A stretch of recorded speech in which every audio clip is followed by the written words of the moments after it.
¿En dónde?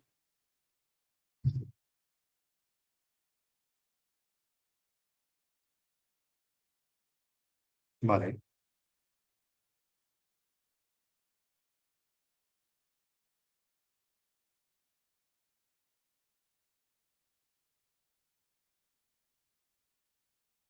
vale. Y si, claro, si lo abro, igual pasa algo raro. Igual se me duplica la uno. Sí.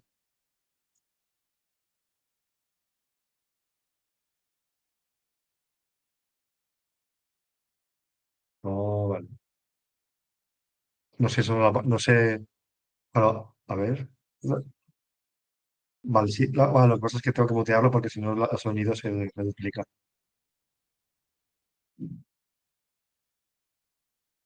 No, no suena nada. Mm.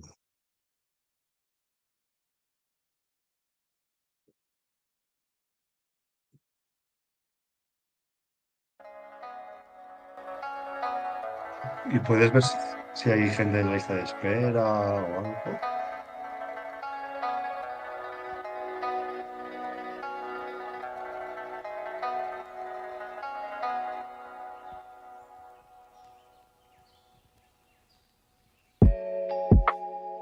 Sí, pues lo veo.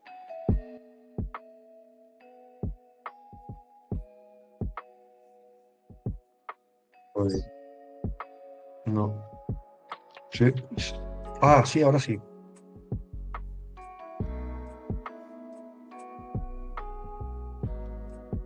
Lo que pasa es que se nos oye a nosotros también.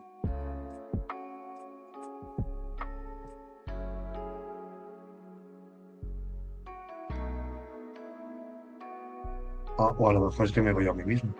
Pero, me oigo como otra vez. No.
Vale,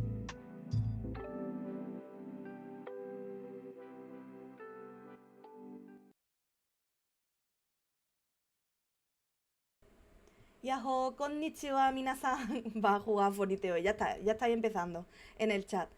Hola, konnichiwa, minasan, gente. Empezamos el stream de hoy. Ya sabéis que no suelo hacer stream, que si lo hago es por un buen motivo. Y esta vez tenemos un motivo muy, muy, muy chulo, muy, muy, muy interesante, y es la cultura Ainu. La cultura Ainu yo la conocí por encima, suavemente, superficialmente, en la carrera, en estudios de Asia y África, pero, pero siempre me quedé con esa espinita de saber un poco más por algo que me parece muy interesante. Se quedó en el cajón, ese interés se quedó en el cajón y volvió con el maravilloso manga y anime Golden Kamuy, que trata sobre la cultura Ainu, perdón, y ya mete pues fantasía, mete personajes históricos y es increíble, es un manga increíble que lo recomiendo a todo el mundo.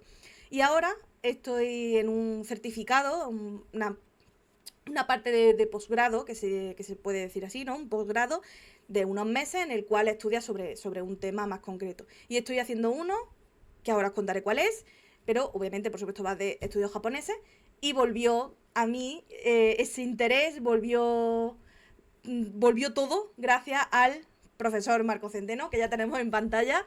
El profesor Marco Centeno, muchas gracias por estar con nosotros hoy. Ya se te ve. hola. Hola. Y nada, pues eso, gracias al profesor Marco Centeno, que no lo sabía, pero tiene un documental sobre la cultura Ainu de 2013.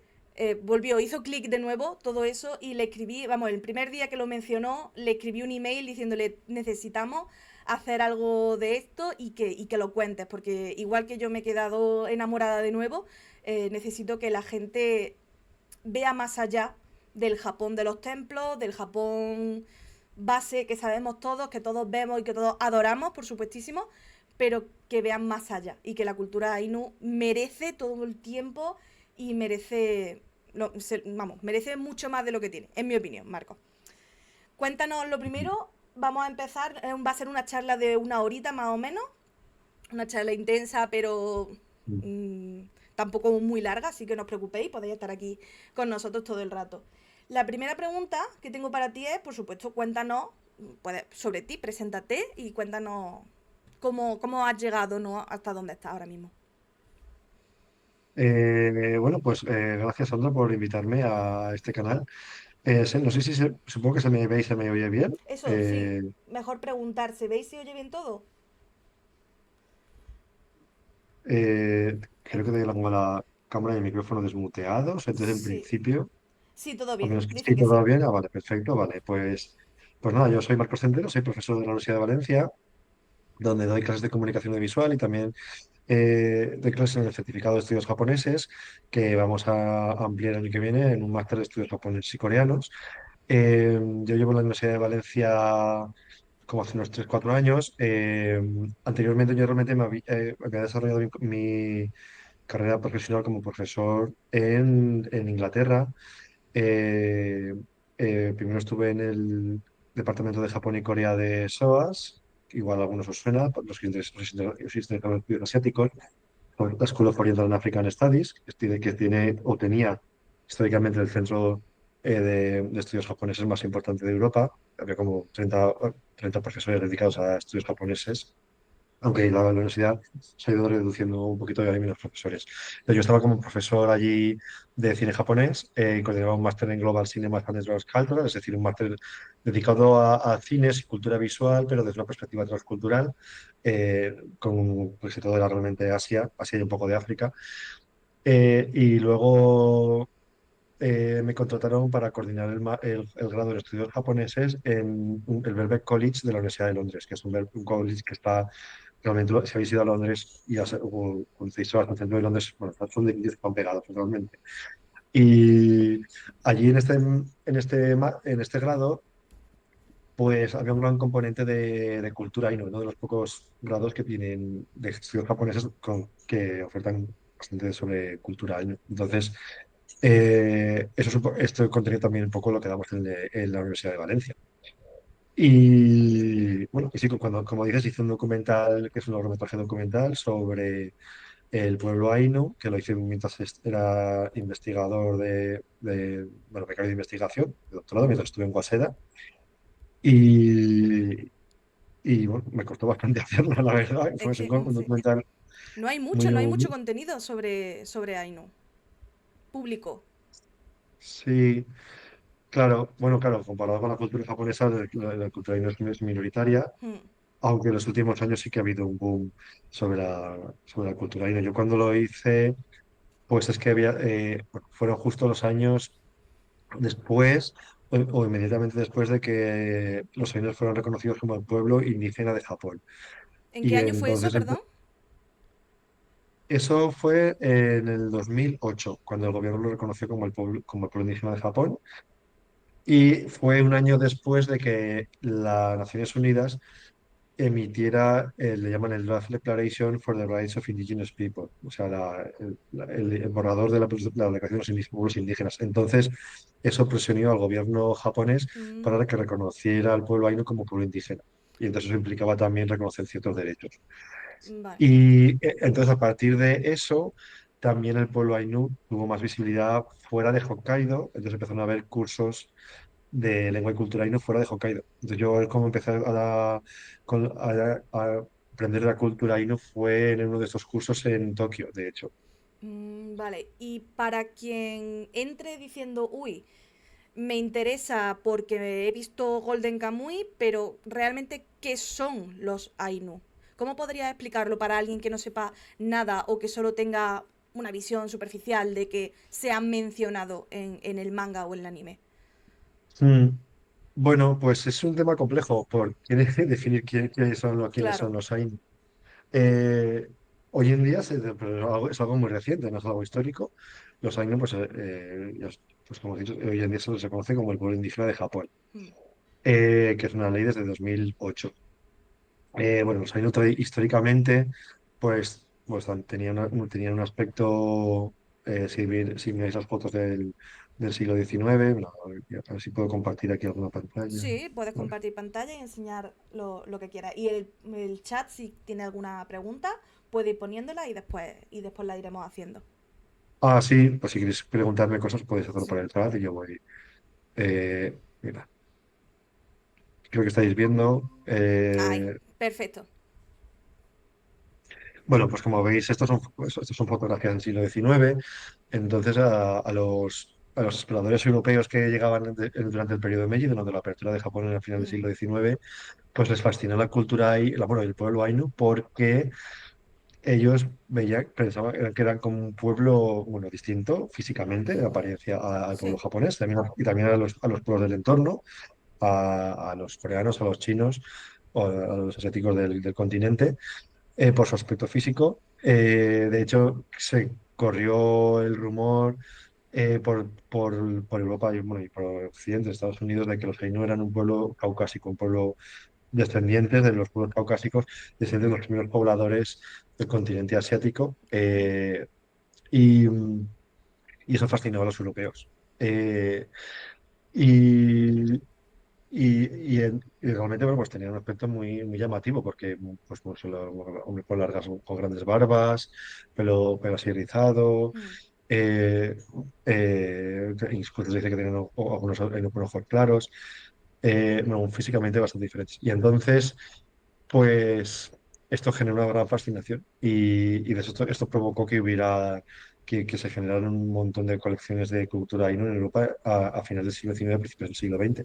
mm, Entonces, bueno, simultáneamente los Ainu realmente son japoneses desde este mismo periodo, el periodo Meiji, final del siglo XIX, cuando Japón colonizó la isla Edo, que es donde ellos principalmente vivían, se convirtió en la prefectura de Hokkaido y se convirtieron en ciudadanos japoneses. Pero ciudadanos japoneses, bueno, se enviaron colonos Wajin o japoneses del resto de las prefecturas para colonizar y desarrollar la isla de Hokkaido.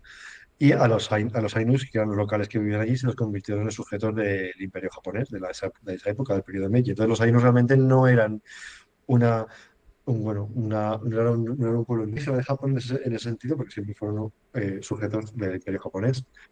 Eh, Ahora bien, Sí, la gente suele entender a los Ainu hoy en día como, pues eso, indígena, pues pueblo indígena, porque así sí, se le ha reconocido en los últimos años, como una minoría étnica.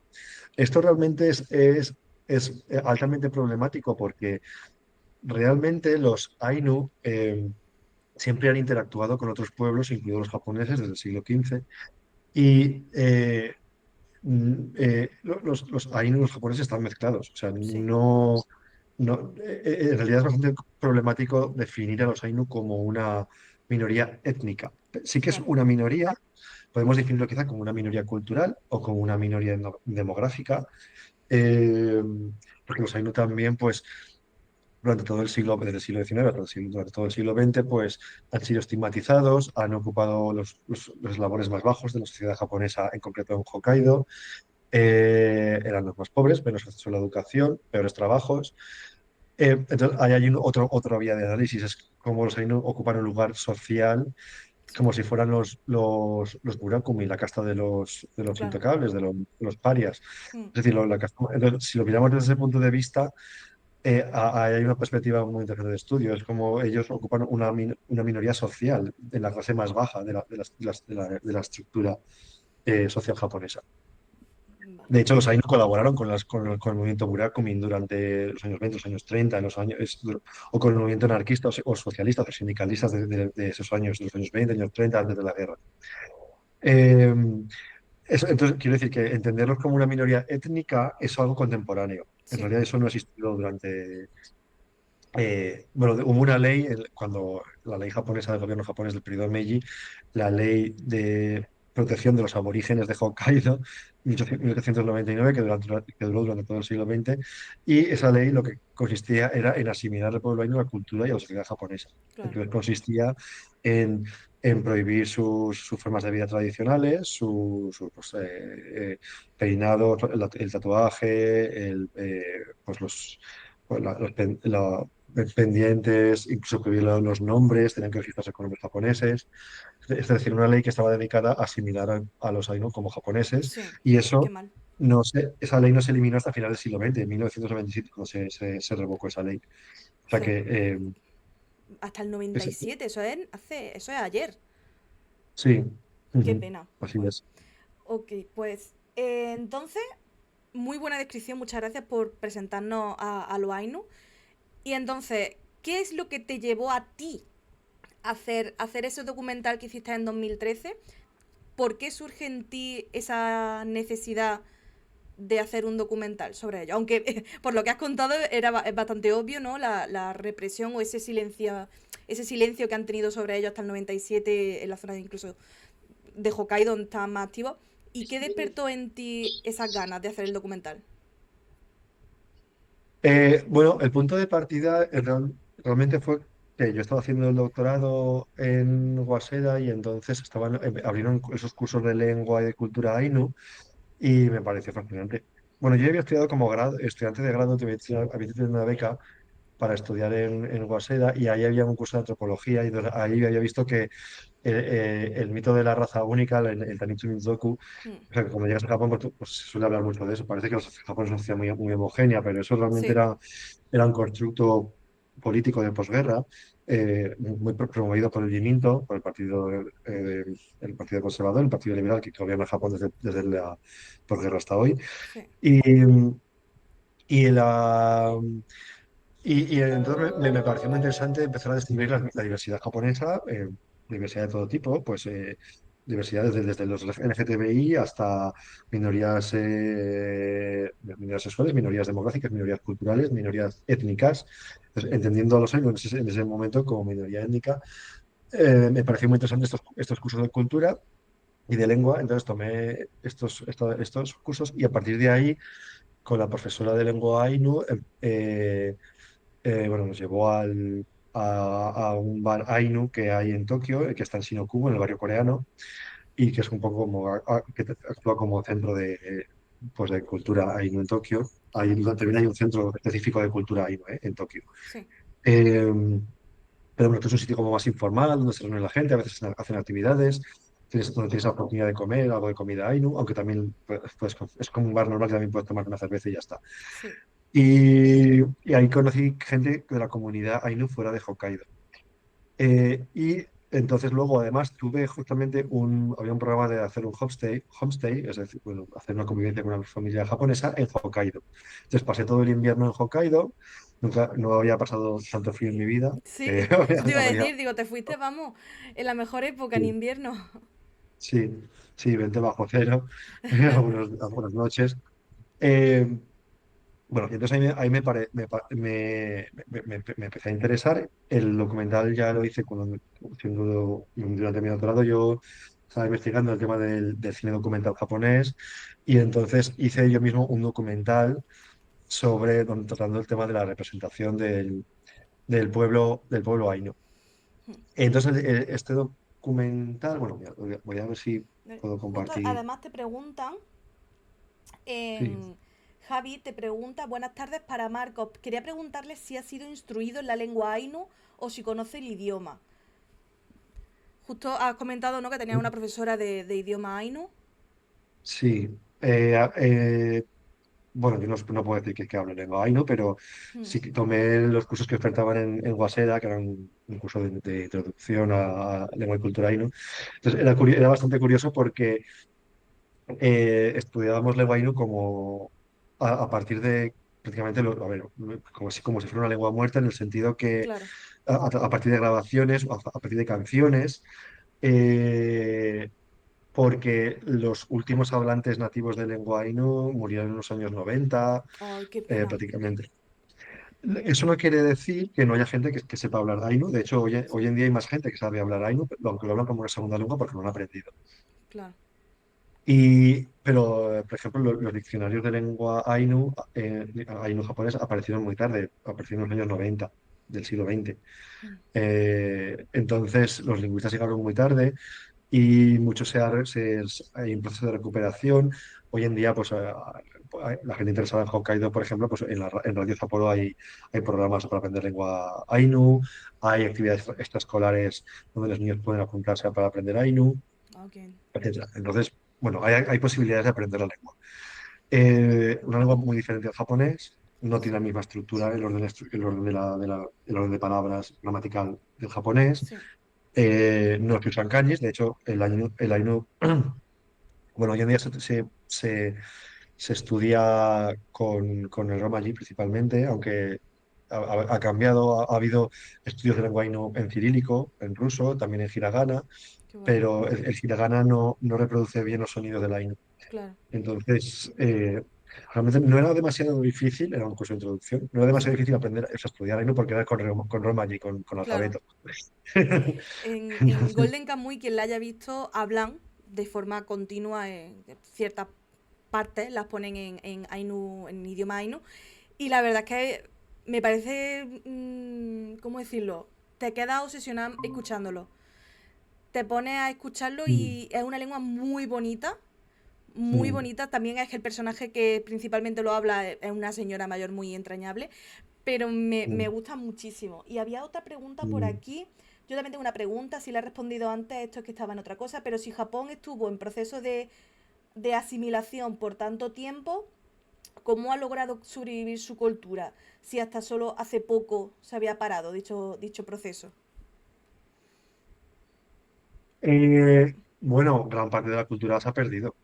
Ujú.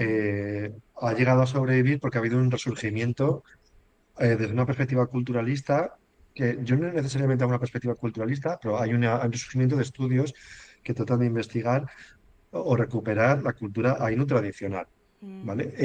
Entonces, eso principalmente desde los años 60-70.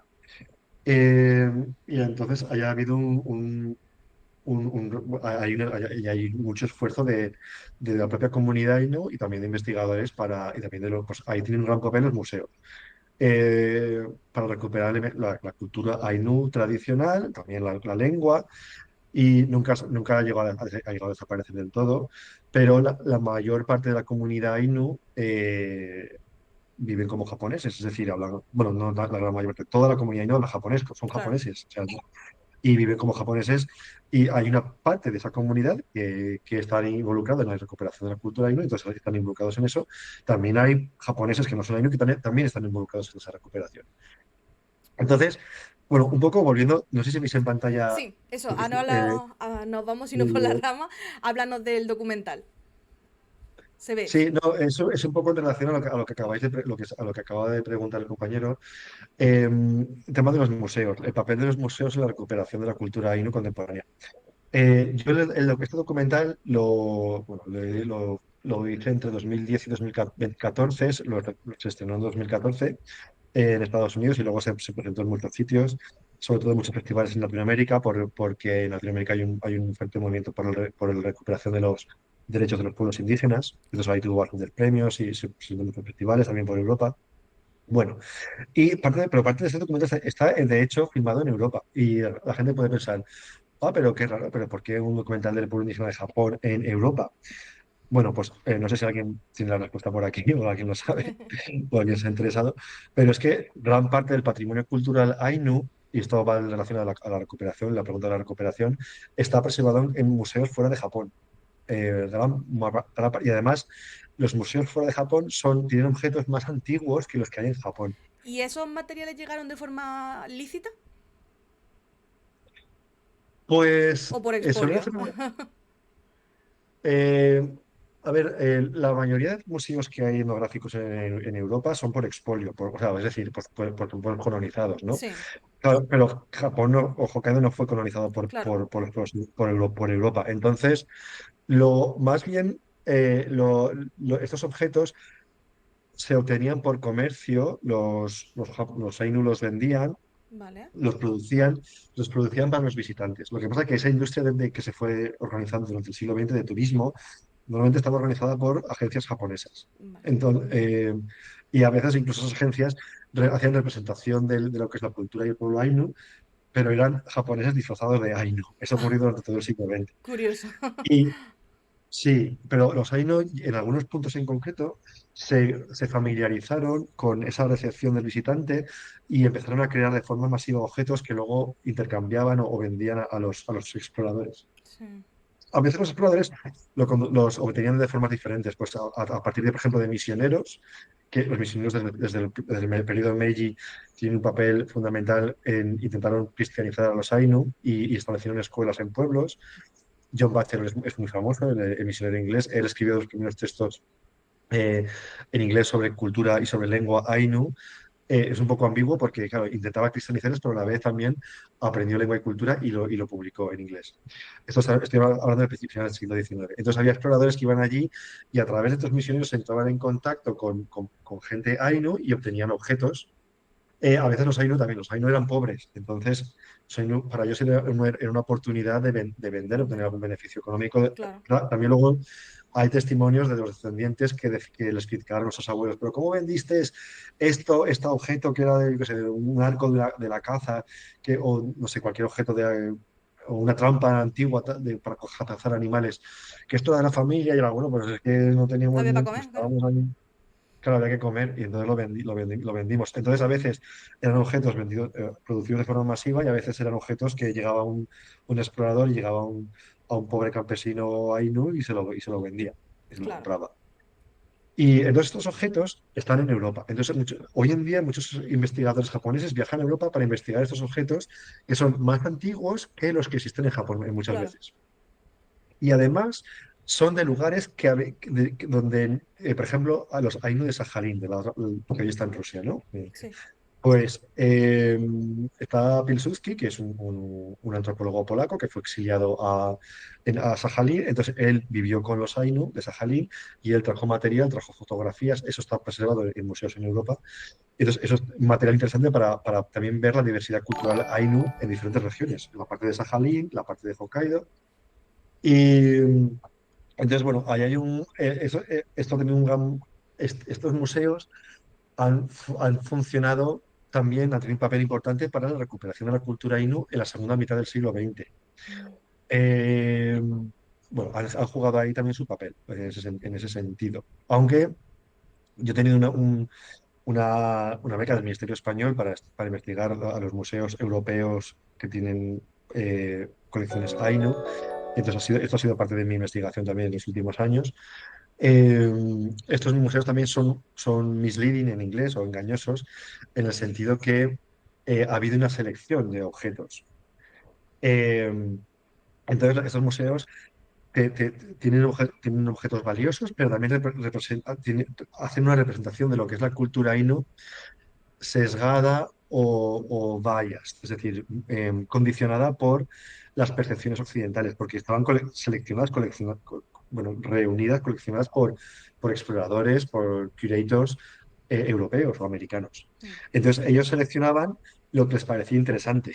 claro, Eh, entonces, ¿qué ocurre? Que lo que les parecía interesante a menudo o normalmente era lo que se diferenciaba de la cultura japonesa. claro. Los Ainu históricamente han estado, siempre han interactuado con los japoneses desde el siglo, hace 500, por lo menos 500 años o más, pero ellos hacían una selección. Entonces, seleccionaban lo que era diferente a lo japonés. Claro, Y entonces también les ha generado una imagen de lo que eran los Ainu como un pueblo aislado, primitivo, no involucrado con la modernización. Y ese realmente es más mi punto de vista. Cuando yo investigo esto, yo no hago tanto el análisis de cómo es la cultura tradicional, sino las contradicciones de esta imagen, de esta iconografía, porque los Ainu, pues realmente la mayoría de la población Ainu desde el periodo Meiji, en la época en la que las colecciones se reunieron en Europa, mm, la mayoría de los Ainu ya no vivían de esa forma, habían sido asimilados, vivían como japoneses, pero esa forma de vida no es documentada. Lo que se documenta es esa aparente forma de vida tradicional, claro. primitiva.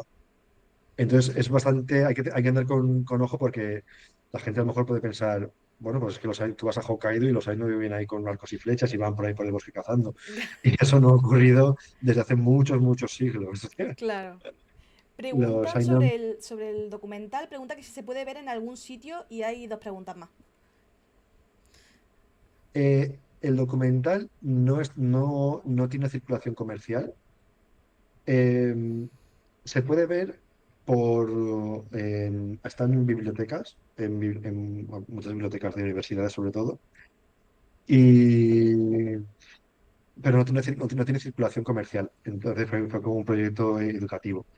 Entonces, si alguien no lo encuentra en su biblioteca más cercana y le interesa verlo, pues con fines educativos o tal, pues que me contacte y mi profile es bastante público en la Universidad de Valencia, marcos.centeno@v.es, podéis buscarlo en Google y nada, y lo podemos gestionar.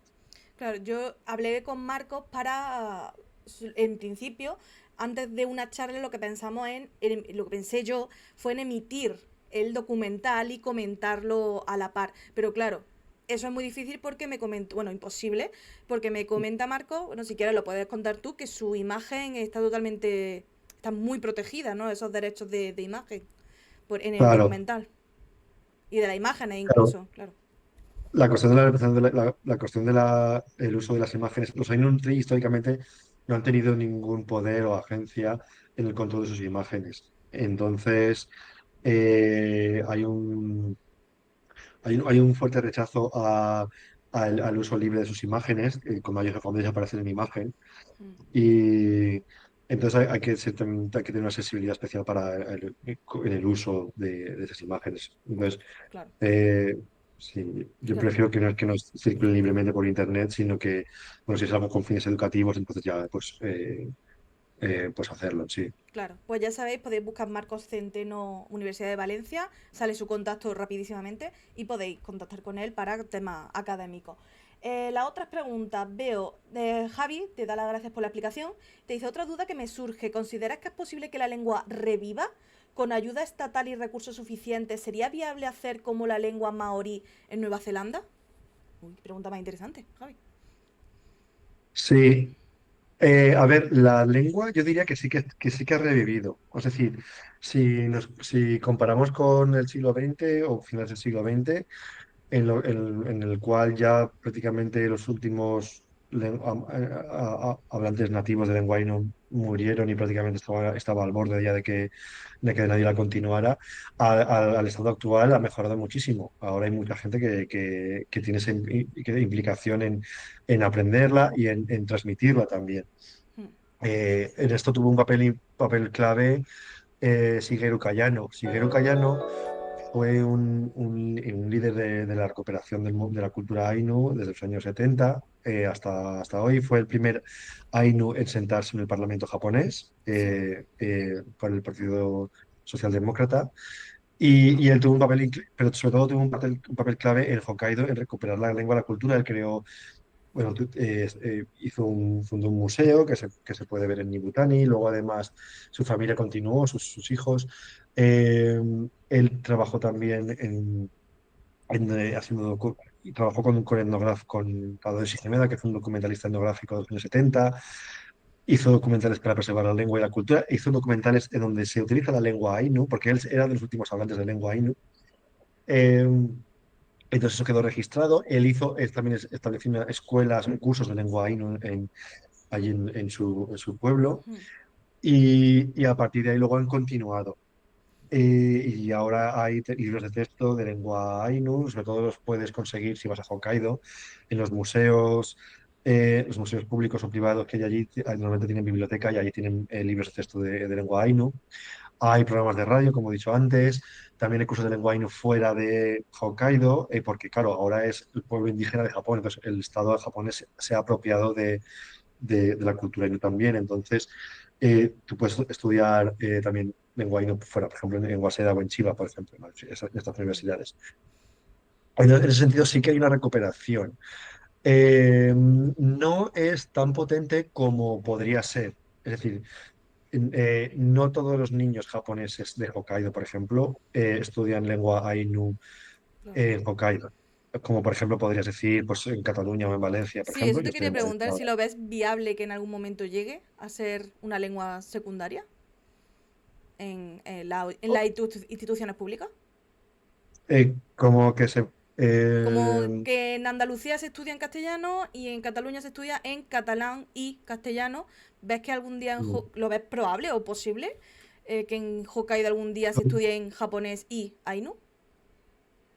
Nada es imposible, pero en la actualidad, tal y como está la ley, no sería posible porque el sistema educativo japonés está unificado. Mm. Entonces no hay un sistema educativo paralelo en Ah, que Hokkaido. no es como, claro, no es como en España, claro, que va por comunidades. Claro, Claro. si en algún momento cambiara la ley, pues entonces se podría decir que se podría a lo mejor plantear que todos los niños de primaria japoneses en Hokkaido estuvieran En ainu. una asignatura de lengua Ainu.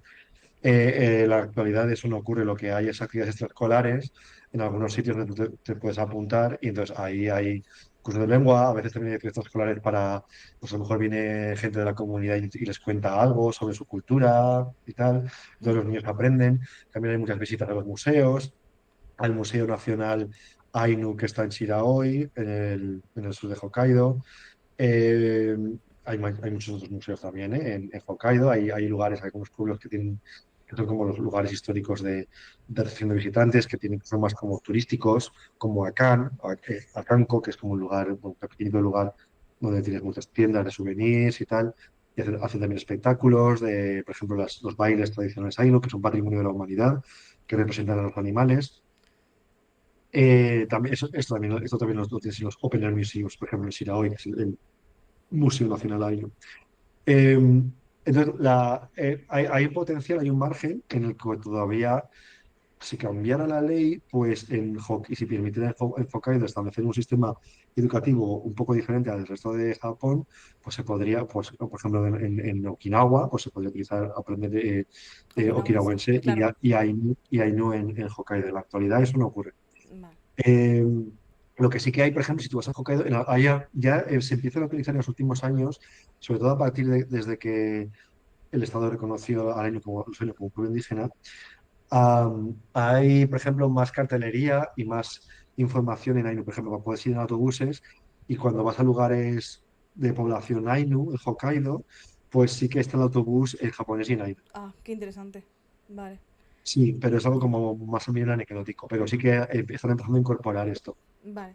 te cuento otra pregunta que hace J. Canon.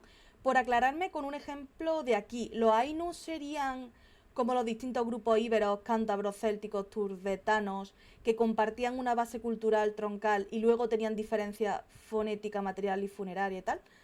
Yo creo que la base. Bueno, responde tú, mejor, nada. Es que claro, como tú me No, has no, enseñado cosas sobre los Ainu, ya voy razonando yo, pero responde tú. no, adelante, Sandra, yo lo comento lo que tú quieras, lo que Por tu lo punto de vista. que pues, voy sacando yo, me quedan algunas clases que ver un par. Vale. La base cultural troncal no era la misma, sino Ujú. que los Wajin, los japoneses, digamos, originarios, y los Ainu no han venido del mismo sitio y su idioma tampoco. Bueno, dentro de que no se sabe muy bien de dónde viene el japonés, pero que yo sepa, la base troncal, como dice J. Cano, no sería la misma, ¿verdad? ¿O sí? Cuéntame. Claro, a ver, para un poco responder esta pregunta también hay que simplificar un poco, porque, a ver, la realidad es que los Ainu están mezclados con los dos japoneses, y Claro, pues, muchos japoneses tienen, pues, se dice, y eso es algo también histórico, siempre se ha dicho que los japoneses tienen sangre Ainu y los Ainu tienen sangre japonesa. vale. Eh, vale, pero digamos que históricamente, pues en Japón, pues estaba la cultura Jomon, ¿no? Que sí Ujú. que se dice también que estaba más vinculada, más cercana a la cultura Ainu. Sí, Bueno, de alguna manera, aunque los Ainu descienden, como si dijéramos por decirlo así, vale, pues más directamente de los Jomon por su apariencia. Me voy a compartir esto. vale. Esto es la cultura Jomon, ¿vale? Que es una cultura que tiene las vasijas, por ejemplo, más antiguas del mundo. Si vais al Museo Británico, tenéis estas vasijas de cuerda, Ujú. ¿vale? Y ahí tenéis un dibujo de como la apariencia que tendría un Jomon, ¿vale? La gente de Jomon, que la cultura Jomon va desde el 40.000 años, 40, hace 40.000 años hasta, pues hasta hace 300 años antes de Cristo, ¿vale? Antes de la era común. Sí, Podéis ver la diapositiva, ¿verdad? sí, sí. Y ahí tenéis pues, figuras de la cultura Jomon, muy, muy, muy, muy, muy representativas.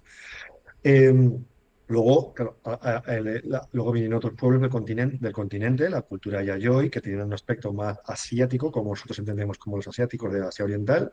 Aquí tenéis un dibujo. Estos dibujos están extraídos de mi documental. Hicimos un grafismo para explicar estas cosas. Eh, entonces, en la cultura Yayoi era la cultura, por ejemplo, que traía el arroz, ¿vale? Del continente chino a través de Corea. Entonces, la cultura Yayoi o el pueblo Yayoi fue como empujando hacia el norte y hacia el sur a los Yomon, Claro, ¿vale?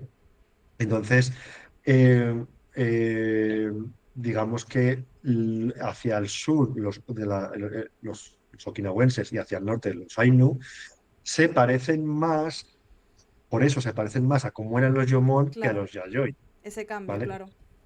No quiere decir realmente que los Ainu sean Yomon, sino que están Claro. más cercanos a los Yomon, ¿vale? Porque, bueno, realmente siempre ha habido intercambios. Eh, y bueno, aquí luego se lo pone nosotros cuando estudiamos, sí, algunos de nosotros sois estudiantes de estudios asiáticos o de estudios japoneses y estudiáis la historia de Japón, pues lo que estudiáis es la historia de la izquierda, pues la Claro, cultura siempre, Yayoi. sí. Claro, pues luego vino pues, el periodo clásico, el periodo Nara, Heian, Kamakura, luego el periodo medieval, Muromachi, Tsushima, el periodo premoderno, el periodo Edo, y luego ya la modernidad, el periodo Meiji. Bueno, pero claro, eso es mm, una forma de entender Japón desde un discurso hegemónico, pero claro, si, Claro, si atendemos a las minorías que existen en Japón, pues los de Okinawa, por ejemplo, o los Ainu del norte de Japón, esto no, porque esto es la historia realmente del reino Yamato o con la evolución del reino Yamato, que los nacionales japoneses consideran como el origen de Japón, que realmente era una zona muy pequeñita, y como se fue sí. ampliando en la zona de Nara, Kyushu, de Kansai, después se fue ampliando. Tokio realmente estaba en la frontera, ya en el periodo medieval, en la frontera de ese reino, y todo lo que había hacia el norte eran los pueblos bárbaros. Los pueblos que en algún momento se les llamó Edo, Emishi, ¿vale? Y luego, pues, los que estaban fuera del dominio de la corte imperial o del dominio del Shogun ya en el periodo medieval. Y entonces, en el norte, lo que encontramos es el periodo Jomon, luego la cultura de Ojosk. La cultura de Ojosk es la cultura que se desarrolló. Bueno, esto es un mapa que tengo, que también lo pusimos en el documental, en rojo es los lugares donde hay evidencia más o menos lugares donde históricamente vivieron Vale. los Ainu, ¿vale? Los que están en Ujú. rojo. Sí. Ves que a lo largo de la isla de Honshu también, no solo Hokkaido, también las partes que hoy en día Efectivamente. corresponden a Rusia, Sajalín, las Islas Kuriles, el sur de Kamchatka, pero también en el norte de Japón, ¿vale? Mm. De Tohoku, del Tohoku. Bueno, hay evidencia sobre todo por los topónimos, porque los nombres de lugares es como Ainu antiguo. Sí. Bueno, entonces, eh, eh, la cultura la cultura Ojosk es Sí. la que se desarrolló en el norte de Hokkaido y alrededor de ese mar de Okhotsk, que hoy corresponde a la parte este de Rusia, Siberia, y eso se mezcló con la cultura Satsumon y en el siglo XV dio lugar a la cultura Ainu. Entonces he puesto aquí un cuadro de la cultura Ainu, que es el Yomante Terinse, la ceremonia del oso, que es como la ceremonia más significativa del Sí. pueblo Ainu, que en realidad se comparte con otros pueblos indígenas de la parte de Siberia, por ejemplo, de Sajalín o de las Kuriles. Es decir, eso era común en esa cultura del mar de Jocos. Y entonces, en realidad, cuando hablamos, para ser precisos, cuando hablamos de Ainu, realmente deberíamos hablar de cultura. Es la cultura que se desarrolló a partir del siglo XV hasta hoy, como Mm. fruto De la del mezcla. mestizaje Mm. de la mezcla de la cultura Satsumon que estaba en el norte de Japón, en la zona del Tohoku, y de la cultura del mar de Okhotsk. También la cultura Ainu del siglo XV es el resultado de la interacción con los japoneses. Los japoneses, a través del clan Matsumai, que era la autoridad japonesa en Hokkaido, bueno, un señor feudal que se estableció en el sur de Hokkaido y estableció ahí una autoridad japonesa, solo en la parte sur de la isla de Hokkaido. Los mercaderes japoneses intercambiaron con los mercaderes Ainu. Y gran parte de la cultura Ainu que se desarrolló en este momento, en el siglo XV, surge también de esos intercambios con los japoneses. Entonces, por ejemplo, mucha palabra, por ejemplo, antes has mencionado el Golden Kamui. Kamui Sí. es la palabra Ainu para Dios, pero Para viene del Dios. Ainu en Japón. Claro, pero es la misma palabra que en japonés, que es Kami. Mm. Y luego hay elementos de la cultura tradicional Ainu que son muy antiguos, pero que vienen de esos intercambios con los japoneses. Por ejemplo, el Jimbaori, que es esta pieza que está coloreada en este dibujo, que es una especie de chaleco largo, que os sonará porque es la pieza que llevan los samuráis, la samurái del periodo medieval japonés, y que los Ainu obtenían por comercio. Y entonces eso se convirtió en una pieza tradicional en las ceremonias Ainu, pero no es algo, una apropiación moderna, es algo medieval. Claro. Entonces, eh, por eso es lo que decía también de que cuando representamos la cultura Ainu del Occidente, por ejemplo, los museos, estas piezas que son realmente japonesas desaparecen, porque a los exploradores extranjeros no les interesaba lo que sonaba a japonés, ¿vale? Lo que se Sí. parecía más a Japón, pero en realidad la cultura Ainu también tiene mucho componente de cosas japonesas que se han ido intercambiando con los años. Vale. Pues si quieres, Entonces, cambiamos de tema como tú quieras. Digo porque quedan 15 sí, minutos para no quitarte mucho tiempo. sí, sí, Vale. si he respondido a la pregunta, sí, adelante. Que hay muchas más preguntas. A ver, las comentamos por arriba. En conclusión, pues sí, bueno, tal que cual. ¿Cuál sería el origen del idioma? ¿A qué se podría decir que se parece? ¿Al ruso? Y no llegaron los Ainu de los esquimales, o al menos de alguna tribu esquimal. Supongo que esa última se ha respondido ya al decir que se mezcló con la cultura Satsumón, con lo del mar de Ojos, tal. Creo que esa de María ya se habrá resuelto. ¿Y la del origen Sí, del pero idioma? lo Perdón, del del idioma. A ver, el origen del idioma no está muy claro porque los lingüistas, pues, eh, claro, falta más investigación y gran parte de la lengua, pues se perdió, hay un proceso de recuperación. Lo que se sabe es que no es una lengua japónica, eh, no tiene tampoco relación con las lenguas de los otros pueblos de la parte rusa, de los pueblos de Zajalí, de los Giliak, los Nib, o de la parte de los pueblos de Siberia. Entonces, digamos que es una lengua que desciende o que ha evolucionado a partir de las lenguas, pues, digamos, eh, bueno, que pues, probablemente han existido siempre en el archipiélago japonés y, y que se fue transmitiendo de generación en generación y no tiene el mismo origen que el japonés, en ese sentido. Vale, vale. Eh, Mm, Ok, pero no hay, es bastante misterioso. Hay mucho todavía discusión y mucho misterio de dónde viene esa lengua. No, no está emparentada claramente con ninguna lengua del entorno. claro. Vale, muy bien, te dicen gracias. Y vamos a empezar con una parte más gráfica. Entonces, ¿has visto Golden Kamuy? ¿O simplemente has visto algo sobre este anime o manga? Sí, he visto algunas cosas de Golden Kamuy. No he podido ver la serie entera, pero sí que he visto algunos Vale. capítulos, algunas cosas, sí. Ya hay una ruta oficial, además conocí una japonesa que la hizo, y hay una ruta por Hokkaido, Sajalín, toda esa zona de ahí, y hay la ruta que hacen, como este anime es como de aventura, va moviéndose muchísimo, ya hay una ruta hecha y puedes visitar sitios Mm. históricos y vamos, ya se ha hecho la ruta que se mete en Rusia y todo, y dice, esta Mm. japonesa me dijo que es súper interesante. Ah, qué Vamos a bien. ver algunos vídeos también para que la gente vea algo de cultura Ainu, digamos, en acción. Vale, a ver cómo pongo yo el vídeo. Bueno, quizá para quien no haya, no sé si todo el mundo aquí en la audiencia ha visto la serie de Golden Kamuy.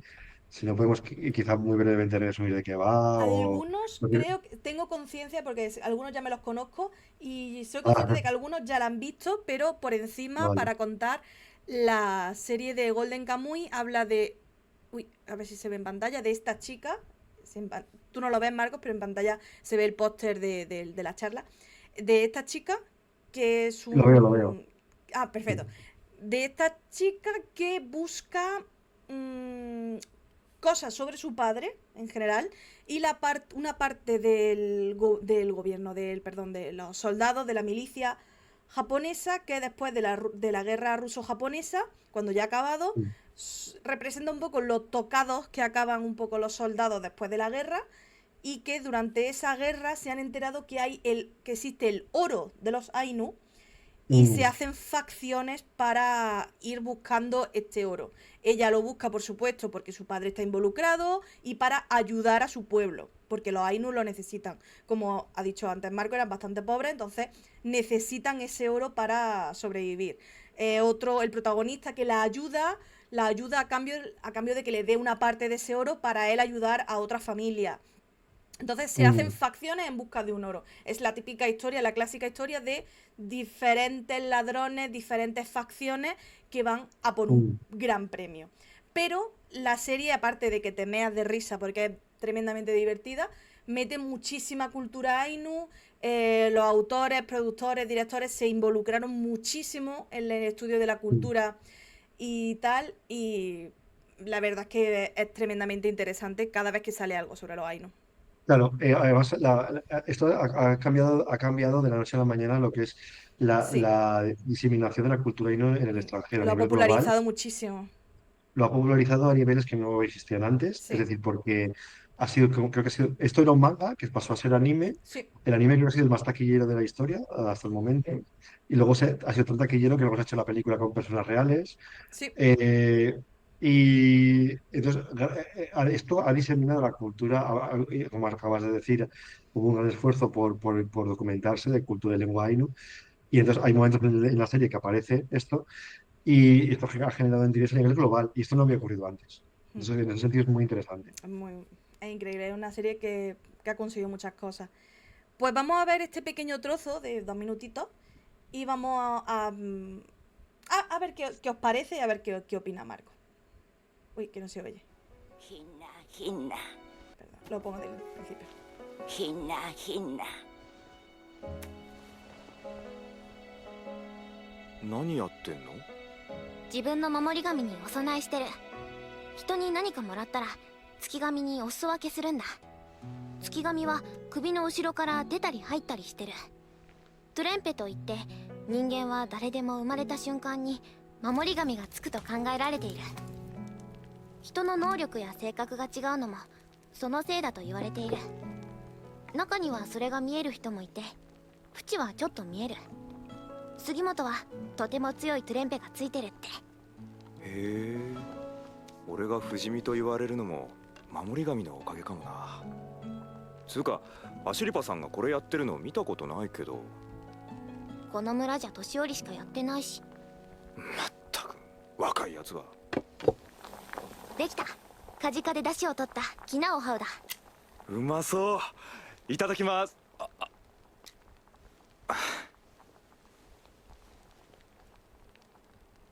うんうん。いただきます。 Vale, pues aquí hay palabras y cosas interesantes, ¿no? Las tradiciones y tal. Y sobre todo quería preguntarte por el papel de Huchi, de, de la señora con el tatuaje característico de la boca. Ah, Por si nos podías contar un poco así brevemente para no quitarte mucho tiempo, que ya son casi las 7 y que nos dé tiempo a ver algún vídeo más. Cuéntanos. bueno, el papel de la abuela, de Fuchi, es porque sirve a la serie para contar cosas de cultura tradicional Sí, Ainu. Y también el papel de la niña, como que ella vive en un mundo en el que ya Hokkaido se está colonizando y entonces está a caballo entre las dos culturas. Ella habla japonés y habla Ainu, entonces la abuela solo habla Ainu, ¿no? sí. Entonces sirve para hablar un poco de esos cambios. En ese sentido es interesante utilizar ese tropo para meter cultura Ainu. Bueno, aparecen cosas como la comida, por ejemplo, pues tradicionalmente los Ainu no tienen una dieta basada en el arroz, como los japoneses, sino que de otras cosas, ¿no? Pues Claro. se cambia mucho pescado, otras verduras de invierno que se cultivan en Hokkaido. Entonces aparece un poco, todo esto aparece en la serie. Eh, Fuchi significa señora en Ainu. Señora, También, por vale. ejemplo, sí, está大laきな皮がdiosa,取れ la るぞ。 diosa más importante こ de れ los Ainus, Ape Fuchikamui, que es la diosa del fuego. Eh, y bueno, los Ainu en casi todos los festivales o ceremonias primero veneran a la diosa del fuego y luego hacen otras cosas. De hecho, eh, incluso esto es, bueno, es un poco hipotético, no está demostrado del todo, pero hay una discusión sobre si, por ejemplo, el volcán más famoso de Japón, ¿sabéis, no? El monte Fuji, Sí. o el Fujisan en japonés, sí viene del Ainu, que es Fuchi, que Fuchi es la diosa del fuego en Ainu. Ah, claro. Pues tendría mucho Entonces, sentido, claro, claro. sí, porque hay muchos topónimos a lo largo en la mitad norte de Japón que vienen del Ainu o del Ainu antiguo. Esto no está demostrado, pero hay discusiones sobre esto. Eh, entonces es muy interesante. O sea, y el papel de la mujer, de la niña. Eh, También es verdad que lo que comentaba, hay un gran esfuerzo por documentarse y mostrar la cultura y explicar la cultura y la lengua de una forma que no se había hecho antes. Sí. Eso es loable. Ahora bien, bueno, está ambientado en el periodo de la guerra, después de la guerra ruso-japonesa, es Ruso-japonesa, decir, ya sí. es el siglo, los japoneses, es decir, 1905, ya es el siglo XX. Entonces los Ainu ya llevan colonizados casi medio siglo. Entonces, los Ainu que aparecen en la serie son Ainu pues, que están involucrados con la cultura tradicional. En realidad, muchos Ainu ya en esta época vivían como japoneses. ¿Vale? Es un poco lo que le falta a la serie, mostrar que en realidad los Ainu estaban realmente asimilados y aculturados. Bueno, todavía había gente que no, en los pueblos más pequeños sobre todo, o más remotos. Sí, Y eso es un poco lo que se centra en la serie. Y quizá claro. el personaje de la chica insinúa o un poco El o cambio. hace entrever ese de cómo está cambiando la sociedad, pero en realidad ya había cambiado mucho más de lo que aparece en la serie. Hmm. Pero bueno, lo Como, cual no quiere decir. Sí. no, no, como curiosidad, yo en mi casa, después de comer, vamos, al probar una comida rica, aquí de vez en cuando se dice hinna hinna. Todavía gracias No, sí. a este anime y a este manga se sigue diciendo hinna hinna. Me parece una expresión muy mona. Muy bien. Vamos a ver una de idioma Ainu, ¿vale? Para escuchar un poco de idioma Ainu. この家に他のご家族は？フチだけだ。別の地点におじ夫婦がいる。祖父が6年前に病気で死んだ。母は私を産んですぐに病気で死んだからよく知らない。アシリバエキムネパテッキはメノコモンライケエアイカケメイティネヤイテセネヤメノコモンライケエアイカメノコアナアイのホクコロカエアイカタネシヌエクニパハネコロカコパン入れ墨は嫌だって言ってる女の子は他にもたくさんいる。フチは古い。杉本ニシパタンマッカチエトゥーはエンコレタンクミッポホクエポタラはモシリクホッパが小屋いくしおばあちゃん、俺に何だって？ lo Ujú. diferente que es cuando lo ves en comparación de cuando lo oyes. Yo, por ejemplo, ¿no? Al ser profesora de japonés, esta serie me rompía, porque claro, decía, es que no se parecen absolutamente nada. Es que nada, ni una sola sílaba que entienda. Los sonidos son súper diferentes, muchos soniditos de esos que Sí. no, mucha consonante sola que a mí, claro, como Mm. profesora de japonés me rayaba muchísimo. y Sí, ent- es verdad. Chitatap, sí, Mm. también, ¿no? Los que se han visto la serie, con las bromas del chitatap, chitatap todo el rato. Que, Sí. cuéntanos. Bueno, es verdad lo que dices, es que claro, al no ser un dialecto o una lengua japónica, pues y fonéticamente también es diferente, aunque como hemos dicho, hay muchas palabras o préstamos del japonés, pero es fruto del intercambio con pero la lengua en sí no es la misma raíz, entonces históricamente también los fonemas, pues tienes esas consonantes finales, por ejemplo, que no tienen la U del japonés final, aunque eso tenía un problema también, que durante mucho tiempo también se ha enseñado Ainu en katakana y eso generaba que modificabas la fonética y la Claro, japonesizabas. claro, claro. Entonces, por eso decidieron utilizar el romaji. Eh, pero sí, tiene esa fonética característica.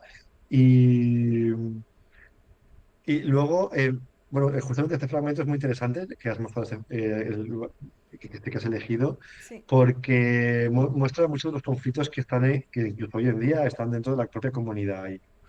Por ejemplo, aquí menciona el tema del tatuaje, ¿no? Que sí, además lo habías comentado, lo habías preguntado antes, pero no te lo he sí, respondido. muchas preguntas, lo siento.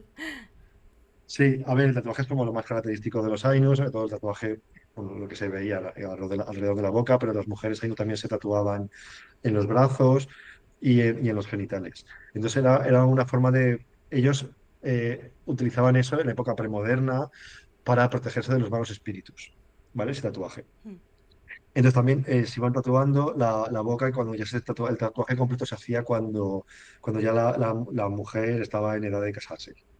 mm, Entonces eso creó una iconografía que se ha repetido mucho más tarde de lo que realmente los Ainu usaban el tatuaje. No sé si me explico. Los Ainu dejaron sí, de usar el tatuaje mucho antes, pero hay fotografías y documentales de principios del siglo XX, incluso muy entrados al siglo XX, en el que aparecen mujeres tatuadas. ¿Por qué? Y esto es otra vez lo contradictorio, lo engañoso. Las mujeres Ainu ya no se tatuaban en el siglo XX, pero aparecen porque se lo pintaban para ser representadas así durante la cama, enfrente de una cama. ah, claro, claro. Y eso es lo que ¿Y por dice qué no? ella, ¿no? Que dice, ya muchas mujeres no deciden no hacérselo. Sí, ¿Qué responde ella? lo cierto es que en el periodo Meiji las mujeres Ainu ya no querían, hay documentación sobre eso, ya no querían tatuarse, primero, bueno, estaba prohibido, entonces ya bueno, estaba un outlaw, eras un criminal si hacías prácticas de cultura Ainu en ese sentido, y encima estabas estigmatizada. Si tú Claro, te identificabas como Ainu, es que encima era poner más cosas sobre tu tejado, porque encima estabas más estigmatizada. Bueno, ya de encima de que los peores trabajos eran para mujeres, pues ya encima, si encima estabas tatuada, todavía peor. claro, Tendrías el problema de casarte, porque la población japonesa del resto de Japón se estaba aumentando y superaba con mucho a la población Ainu. Entonces, los Ainu para progresar socialmente, una forma era casarse, pero los japoneses, pues había un rechazo de casarse con los Ainu o con las mujeres Ainu. Entonces, si estabas claro, tatuado, todavía peor. claro. Entonces, hay documentación de que muchos Ainu ya no querían tatuarse para dejar de ser estigmatizadas. Entonces, las Ainu que realmente hay documentación fotográfica de que estaban realmente tatuadas, eran mujeres que se habían tatuado antes del periodo Meiji, principalmente, antes de las prohibiciones, y ya habían crecido, ya eran señoras adultas o Claro. abuelitas y estaban todavía tatuadas. Entonces, por eso aparece la mujer esta en la serie. Hmm, Eso es una cuestión del tatuaje, que genera mucha discusión. Pues, evidentemente es una iconografía muy potente, ¿no? claro, claro. No, en China no eran el único pueblo indígena de Asia Oriental que se tatuaba. Por ejemplo, en Taiwán hay también indígenas que se tatuaban, ¿vale? La cara también y los brazos y tal. Y de hecho, pues eso también se ha estudiado y hay mucha investigación. Mucha investigadora de cultura ainu se interesa también por los indígenas de Taiwán, por esa similitud con el tatuaje. Bueno, ha generado toda esa, pero también os digo que a pesar de que ahora hay una recuperación cultural, identitaria y tal, y que también se trata de recuperar, y hay mujeres, por ejemplo, Ainu, que cuando hay un festival a lo mejor se pintan el tatuaje Ainu, se lo Claro, se pintan lo para el pintan festival. temporal, claro. Sí, entonces en ese sentido se ha perdido quizás esa estigmatización. Bueno, creo que muy raro encontrar a alguien que se tatúe realmente el tatuaje Ainu hoy en día. Claro, Porque ya también el tatuaje, al estar japonesizados, el tatuaje ya no tiene la misma connotación que claro. tenía para el pueblo Ainu. Claro, Claro. vale. Entonces, entonces esos propios conflictos que se enfrenta la propia comunidad Ainu, pues aparece aquí en esta pieza. Entonces es muy interesante por eso. Mm. Y como última pregunta, eh, ¿cómo... son dos en una. Primero, ¿cómo si alguien del chat y tal piensa, ay, pues yo quiero aprender más, me has despertado este interés, quiero Mm. aprender más? ¿Dónde recomendarías tú ir para aprender más sobre los Ainu? ¿Algún libro, algún documental? Bueno, aparte del tuyo, por supuesto, alguna película. Y, o, de forma más casual, algún anime, manga, película que tú hayas visto, que conozcas sobre que traten, perdón, sobre los Ainu, pues si nos Mm. cuentas, adelante. Si nos recomienda Vale, algo. Y yo si quieres los voy poniendo en pantalla, lo que tú recomiendes. vale, bueno, a ver, es que en realidad me parece una pregunta sencilla, pero claro, depende de lo que te interese porque esto es una pregunta en realidad muy amplia. Si lo que te interesa, por ejemplo, es lengua Ainu, pues es un poco más complicado, probablemente hay algo de material online, pero lo que yo conozco son libros de texto que o bien en las universidades que ofertan cursos de lengua Ainu, pues en Waseda o en Chiba o en Hokkaido, si te vas a cualquier museo, que la mayoría tienen cursos de cultura Ainu, ahí tienes libros de texto, o incluso en Hokkaido probablemente puedes comprarlos. Si te interesa, por ejemplo, las famosas canciones Ainu, los yukar, los kamui yukar, que no lo he dicho, pero la cultura Ainu es de las más importantes del mundo en cuanto a la literatura oral. Los Ainu eran grandes recitadores y memorizaban historias, cuentos que a veces eran muy largos y lo transmitían de generación en generación, porque históricamente el Ainu no es una cultura escrita, era oral.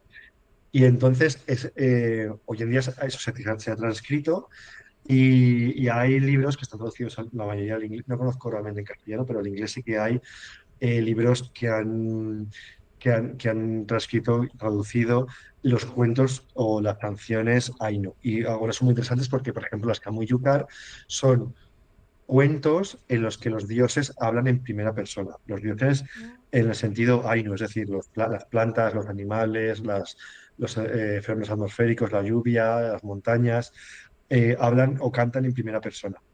¿Vale? Y eso nos dice mucho sobre la cosmovisión histórica o tradicional del pueblo Ainu. Entonces, eso que fue recopilado in extremis por los antropólogos, también en circunstancias un poco ambiguas, pues, por ejemplo, Yukichiri, que es la famosa niña que era bueno, una niña que estaba escolarizada en japonés, o sea, hablaba japonés, pero se crió con su abuela, que era una nativa Ainu. Mm. Entonces, se recopiló las primeras recopilaciones de canciones Ainu fue a partir de esta niña que se le hizo viajar a Tokio. Ella murió en el viaje, en la vuelta a Japón, no Oh, volvió a Hokkaido. Eh, Tenía una niña bueno, en esa época no sé si tenía 18 años o menos. Y luego su familia, su hermano y tal, luego se hicieron investigadores y continuaron recopilando más cuentos de los recitadores ahí, que vivían todavía en algunos poblados. Pues bueno, aquí tengo algunos libros, pues no sé si se ve en la pantalla. Songs of mm. Gods, Songs of Humans, de Donald Filippi. Él recopila muchas canciones y además las comenta. No sé si en la pantalla, creo que no se llega Songs a ver. of Human, ¿se llama? Songs of Gods, Songs of Humans. O por ejemplo, Ainu Spirits Singing, Ainu Espíritus que cantan. Ahí está. Ese se ve bien. Este es la recopilación de esta niña, de estos cuentos que recopiló la niña a partir de su abuela, Yukichiri, y con un comentario, con una investigación y haciendo una explicación. Y luego hay otras Mira, publicaciones en aquí se japonés. ve. Este es el que ha recomendado antes. Sí. Luego, si lo que os interesa, por ejemplo, es la lucha histórica del siglo XX, la estigmatización, opresión, colonización y resistencia del pueblo ainu, pues, por ejemplo, los libros de Richard Seidel son una referencia. Por ejemplo, os lo voy a poner aquí en el chat. Bueno, no sé si lo puedo poner en el chat Sí, yo. sí, en el chat de Twitch puedes escribir lo que tú quieras. Si Bueno, quieres, si no, os lo digo. Race, Resistance and the Ainu of Japan. Ese es un libro para una perspectiva histórica sobre la situación de los Ainu en Hokkaido. vale, Eh, ah, vale, creo que puedo poner aquí la referencia en el chat. Vale, ahí va. Ahí no me deja. Oh, sí, eh, a ver. No, me dice es, que no. ¿es este? ¿Es este? ¿Está azul? A ver, sí. Vale. Y por ejemplo, yo lo que más investigo, a quien le interese el tema de la representación visual del pueblo ainu, que esa realmente es mi investigación. Yo tengo muchos artículos que están en Open Access, bueno, que ponen las referencias. A ver, no sé si me deja ponerlas. Parece que tengo que registrarme o algo. No me deja. Claro, si quieres puedes ponerla en el Google Meet y yo las Ah, y tú las pongo. coges de ahí. Claro, sí. Vale, Ahí vale. De está. todas formas, mira, voy a compartir la pantalla. Yo, A ver. Eh, vale. Vale, no sé si veis la pantalla ahora. ahora, sí. Vale, pues aquí muchos de estos artículos están en Open Access y eso para la gente que le interese cómo se ha representado a lo largo de la historia al pueblo Ainu, desde la fotografía, el documental etnográfico, el de de principios del siglo XX, el documental etnográfico de posguerra, en la cultura popular, en el manga o en el anime también, pues aquí tenéis referencias, ¿vale? Vale. Y algunas están en Open Access, los podéis mirar. Si queréis más formación más reglada. Eh, Tenemos aquí, no sé si lo veis en la pantalla, Sí. El, el máster en estudios japoneses y coreanos de la Universidad de Valencia, que es la ampliación del certificado que hemos tenido en estos años, de estos estudios japoneses. Y aquí tenemos un contenido de sociedad y diversidad japonesa, donde pues, trabajamos distintas minorías japonesas, incluidas al pueblo ainu. El máster está actualmente la inscripción está en abierto y está disponible en posgrado.adi.v.es, creo que ahí está mal. a Si ver, no, ponéis en Google postgrad. Máster en Estudios, Vale. Ah, sí, máster en sí lo estudios- tengo. sí, si ponéis Máster en Estudios Japoneses y Coreanos Universidad de Valencia, os sale. Eh, es un máster que está financiado. Ah, mira, lo tenéis ahí. Veis que vale. Las tasas es verdad que son 370 euros, los másteres en general son mucho más caros, pero tenemos la financiación de una fundación japonesa. Entonces, este próximo curso será el curso más barato, el que podemos ofertar, el máster. Hombre, Y, un máster a 370 euros de esta temática es un chollazo. O sea que si de verdad os interesa, deberíais fuertemente pensar en apuntaros porque es que, bueno, tenéis aquí el programa, por supuesto, lo tenéis todo. Y es que, sí, en la web tenéis todo, tenéis el contenido, el programa. No creo que lo volvamos a poder ofertar tan barato porque la financiación en algún claro, momento se acabará. Entonces, entonces yo no sé cuánto costará realmente, a lo mejor por 3.000 euros, no sé. Pero bueno, entonces el próximo curso lo ofertamos así. Hay plazas limitadas, entonces pregunté hace poco y ya quedan muy pocas plazas. Pero bueno, si todavía también damos prioridad a gente que haya estudiado ya algo de cultura o algún curso de lengua o de cultura, pues damos prioridad de matrícula. Y será el curso que viene, de miércoles a viernes, de 5 a 8 y media. Normalmente miércoles y jueves, aparte de japonés, y estudios coreanos, normalmente el viernes. Es en el primer semestre y en el segundo semestre empezaremos con la parte de japonés y la parte de coreano al final. Se puede hacer solo la parte de japonés, porque hay dos itinerarios, el itinerario de estudios japoneses o el itinerario combinado con estudios coreanos. Los que quieran hacer también estudios coreanos, pues tendrán que acudir también el viernes y también la parte final del segundo semestre. Entonces es un pero, poco la estructura. Me parece súper interesante, me encantaría apuntarme porque quien me conozca sabe que estoy todo el día siempre haciendo cosas aparte del trabajo, que siempre me gusta estar formada y estudiando siempre. Pero tiene que ser por las tardes, que es cuando yo doy clases. Entonces, pues no creo que pueda. Así que ya sabéis, son 20 plazas, yo iba a coger una, así que os dejo mi plaza, porque vamos. Y una última pregunta y terminamos con esto, porque me parece interesante y también quiero saberlo. Bueno, perdón, una no. Sí, bueno, dos, pero es de la misma persona.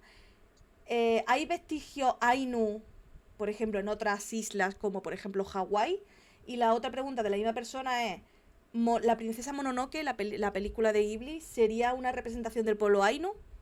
Y con eso te dejamos libre, Marco. Vestigios del pueblo ainu fuera de Japón sí que lo hay, pero están en la parte rusa. No, yo no tengo constancia de Hawái, tan lejos como Hawái, pero sí que históricamente los ainu han vivido y eso hay documentación perfectamente bueno, desde el siglo XX en las Islas Kuriles, incluso llegando hasta a la punta final de las Islas Kuriles, que es la península de Kamchatka, y en la mitad sur de Sajalín. Lo que pasa es que esos territorios han ido intercambiándose con el tiempo, desde en el siglo XIX, entre Japón y Rusia y a los años se les han ido desplazando. Entonces ya el último desplazamiento fue ya en la Segunda Guerra Mundial. La mayoría de los Ainus fueron repatriados. Bueno, no que repatriados, porque ellos nunca, los de Sajalín Claro. nunca realmente eran de Japón, pero se les envió a Hokkaido, porque se les consideró como ciudadanos japoneses dentro de Rusia, dentro de la Unión Soviética. Se dice que aún quedan descendientes de Ainu o mezcla de Ainu con otros pueblos indígenas de Sajalín, hoy en día en la parte de Sajalín, porque permanecieron allí, pero eran los Ainu que convivían con familias de otros pueblos indígenas que los rusos consideraban o consideraron minorías rusas o minorías de la Unión Soviética.